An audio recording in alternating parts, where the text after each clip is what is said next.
மகாத்மாக்கள் வருவார்கள் போவார்கள், ஆனால் தீண்டப்படாதவர்கள் தீண்டப்படாதவர்களாகவே இருப்பார்கள் அப்படின்னு அம்பேத்கர் அவர்கள் வெறுத்து பேசுகிற அளவுக்கு காந்திஜிக்கும் அம்பேத்கருக்கும் என்னதான் நடந்துச்சு, பூனா ஒப்பந்தம்னா என்ன அப்படிங்கிறத சுருக்கமாக பார்த்துடலாம்.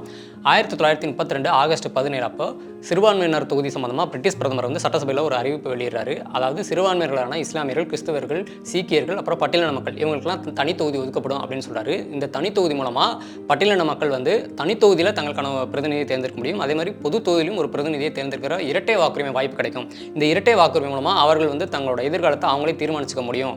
இதுக்கு முழுமுதல் காரணமாக இருந்தவர் வந்து அம்பேத்கர் தான். ஆனால் இந்த தனி தொகுதி முறையை வந்து காங்கிரஸ் வந்து கடுமையாக எதிர்த்து, அதுபோக இந்த தனி தொகுதி முறை மூலமாக பட்டியலின மக்கள் வந்து இந்து சமுதாயத்தில் வந்து ரொம்ப விலகி போயிடுவாங்க, கடைசி வரைக்கும் தீண்டப்படாதவர்களே இருப்பாங்க அப்படின்னு காந்திஜி இதை சொல்லி இதை வந்து திரும்ப பெற வர வரைக்கும் நான் வந்து சாகும் வரை உண்ணாவிரதம் இருப்பேன் அப்படிங்கிறாரு.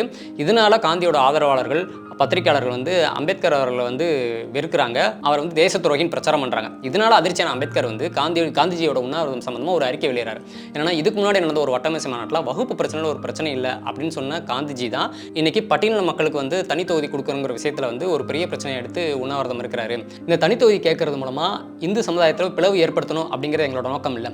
ஏன்னா ஏற்கனவே வந்து சீக்கியர்களுக்கு வந்து இஸ்லாமியர்களுக்கு வந்து தனி தொகுதி அப்படிங்கிற ஒரு முறையில் இருக்குது. இதனால் நாட்டிலையும் சரி இல்லை இந்து சமுதாயத்திலையும் சரி ஒரு பிளவு ஏற்பட்டுருச்சா? இல்லை. அப்புறம் எப்படி இதனால் மட்டும் இந்து சமுதாயத்தில் வந்து ஒரு பிளவு ஏற்படும் அப்படின்னு சொல்லி அம்பேத்கர் அவர்கள் கேட்குறாரு. இப்படி தீண்டாமை ஒழிக்கிறேன்னு சொல்லி நிறைய மகாத்மாக்கள் வந்தாங்க. ஆனால் அது எல்லாமே தோல்வியில் முடிஞ்சு. இதையொட்டி தான் மகாத்மாக்கள் வருவார்கள் போவார்கள், ஆனால் தீண்டாமை அப்படியே தான் இருக்குது, தீண்டப்படாதவர்கள் அப்படியே தான் இருக்காங்க அப்படின்னு சொல்லி அம்பேத்கர் வந்து சொன்னார். அதுக்கப்புறம் அம்பேத்கர் என்ன சொன்னார்னா, இந்த தனித்தொகுதி முறை அப்படிங்கிறது வந்து 25 வருஷம் வரைக்கும் நடைமுறைக்கு இருக்கட்டும், அதுக்கப்புறம் பொது வாக்கெடுப்பின் மூலமாக இது வேணுமா வேண்டாமா அப்படிங்கிறத முடிவு பண்ணிக்கலாம் அப்படின்னு சொல்ல, அதுக்கு காந்திஜி வந்து இல்லை 5 வருஷம் மட்டும் போதும் அப்படின்னு சொல்லி அவர் சொல்ல, இப்படி பேச்சுவார்த்தைகள் போயிட்டே இருக்குது. இதுக்கிடையில தான் காந்திஜியோட உண்ணாவிரதத்தால் நாடு முழுக்க பட்டியலின மக்கள் மேலே சாதி இந்துக்களோட கொடுமைகள் வந்து அதிகமாகிட்டே இருந்துச்சு. ஒரு கட்டத்தில் ஒட்டுமொத்த பட்டியலின மக்களோட வாழ்வை எதிர்காலமே ஒரு பெரிய கேள்விக்குறியாக வரும்போது, அவங்களோட உயிருக்கே ஒரு பெரிய கேள்விக்குறியாக வரும்போது, அம்பேத்கர் அவர்கள் வேறு வழி இல்லாமல் நீண்ட யோசனைக்கு அப்புறம் காந்திஜி சொன்ன அந்த 5 வருஷ உடன்பாடு, தனி தொகுதிக்கு 5 வருஷ உடன்பாடை அவர் ஏற்றுக்கிட்டாரு. அதுதான் 1932 செப்டம்பர் 24 போடப்பட்ட பூனா பேக்ட், அதாவது பூனா ஒப்பந்தம் அப்படின்னு சொல்கிறாங்க. அதுக்கப்புறம் பலகட்ட போராட்டங்களுக்கு அப்புறம் 1957 சுப்ரீம் கோர்ட் தீர்ப்பின் அடிப்படையில் இப்போ இருக்கிற தனி தொகுதி அப்படிங்கிற முறை வந்து நடைமுறைக்கு வந்துச்சு.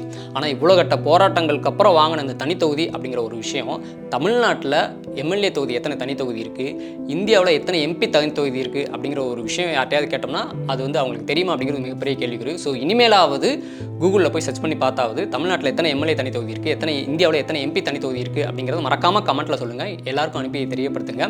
இந்த பூனா ஒப்பந்தம் பற்றி நீங்களும் முழுசாக தெரிஞ்சுக்கணும்னு நினச்சிங்கன்னா அம்பேத்கர் அவர்கள் எழுதின பூனா ஒப்பந்தம் அப்படிங்கிற புத்தகத்தை வாங்கி நீங்களும் முழுசாக படித்து தெரிஞ்சுக்கோங்க. ஜெய் பீம்.